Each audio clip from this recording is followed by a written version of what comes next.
स्वागत छ। आज हामी आईसीसी पुरुष विश्वकप लिग 2 को एउटा खेलबारे कुरा गर्दैछौँ। नेपाल र स्कटल्यान्ड बीच भएको स्कटल्यान्डमै भएको खेल हो। एकदमै रोमाञ्चक खेल थियो त्यो। हो नि। रातो पार्टीको समाचार हेर्दा त नेपाल जम्मा 2 रनले हारेछ। एकदमै झिनो अन्तर। 2 रनले। तर हार भए पनि मतलब कीर्तिमानहरू चाहिँ बने है यो खेलमा। त्यही त। आज हामी त्यही कुरालाई अलिक गहिरिएर हेर्ने हो। नतिजा कस्तो रह्यो अनि हारमा पनि के उपलब्धि भए, हैन? एकदम। यो खेल किन विशेष भयो, हारभित्रका ती कीर्तिमानहरू के थिए र यसले नेपाली क्रिकेटलाई के अर्थ राख्छ भन्ने नै हो आजको हाम्रो कुराकानी। ल त्यसो भए खेलको नतिजाबाटै सुरु गरौँ है त। हुन्छ। स्कटल्यान्डले पहिले ब्याटिङ गरेर 50 ओभरमा 6 विकेट गुमाएर 324 रन बनाएको रहेछ। निकै ठूलो स्कोर हो त्यो, 324 रन। हो त। अनि नेपालले जवाफमा मतलब अन्तिम बलसम्मै लडेर पनि 321 रन मात्रै बनाउन सक्यो। अल आउट भयो। हो, त्यही 2 रनले पुगेन, ऐतिहासिक जितबाट वञ्चित भयो नेपाल एकदमै नजिक पुगेर। कस्तो नरमाइलो। तर तपाईले अघि भने जस्तो सकारात्मक कुरा पनि त छ नि। छ।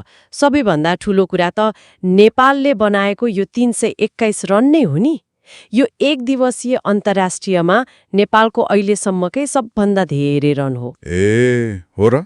यसअघिको कति थियो? यसअघि 2023मा ओमान विरुद्ध कीर्तिपुर मैदानमा 310 रन बनाएको थियो 8 विकेटमा।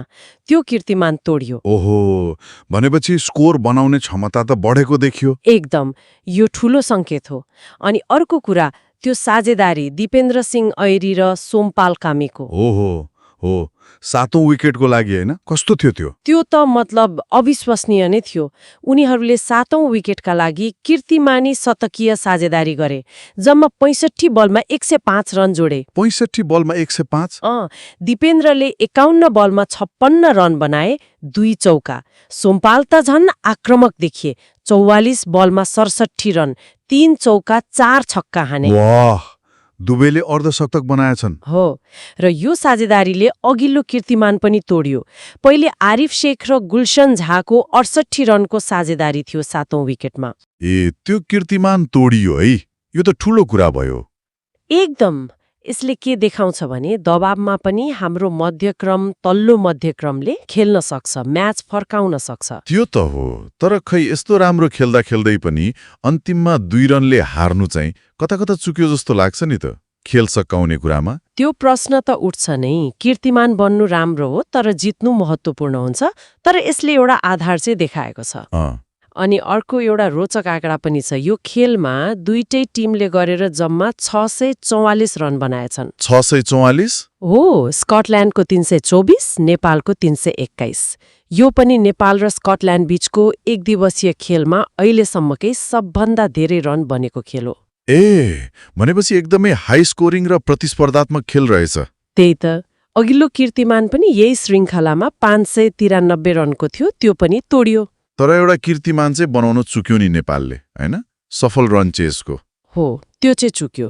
यदि जितेको भए यो नेपालको अहिलेसम्मकै सबभन्दा ठूलो रन चेज हुन्थ्यो।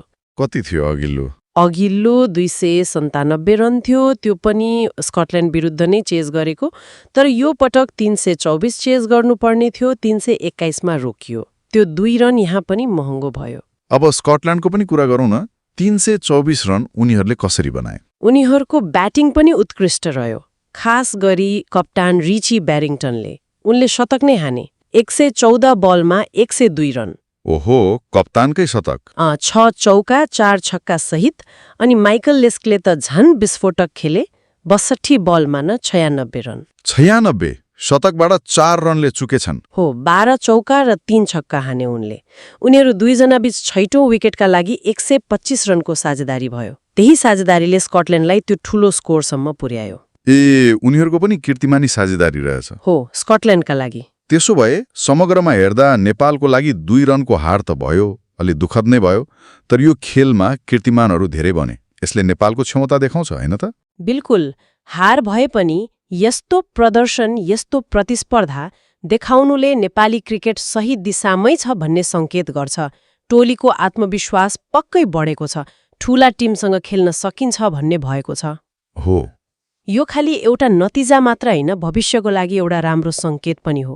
तर अब एउटा प्रश्न चाहिँ उठ्छ के, व्यक्तिगत कीर्तिमान बने, साझेदारीका कीर्तिमान बने, अहिलेसम्मकै उच्च स्कोर बन्यो, तर खेल चाहिँ जितिएन, त्यो पनि जम्मा 2 रनले। यस्तो एकदमै नजिक पुगेका हाई स्कोरिङ खेलहरूलाई जितमा बदल्न अब नेपालले के कुरामा अझ बढी ध्यान दिनु पर्ला? कहाँनिर सुधार आवश्यक देखिन्छ? यो महत्त्वपूर्ण प्रश्न हो।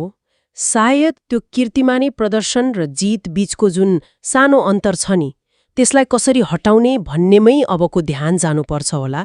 क्लोज म्याचहरू फिनिश गर्ने क्षमता अझै तिखार्नु पर्ने देखिन्छ। त्यो फिनिशिङ टचको कुरा आयो। ल, आजलाई यति नै गरौँ होला। धन्यवाद।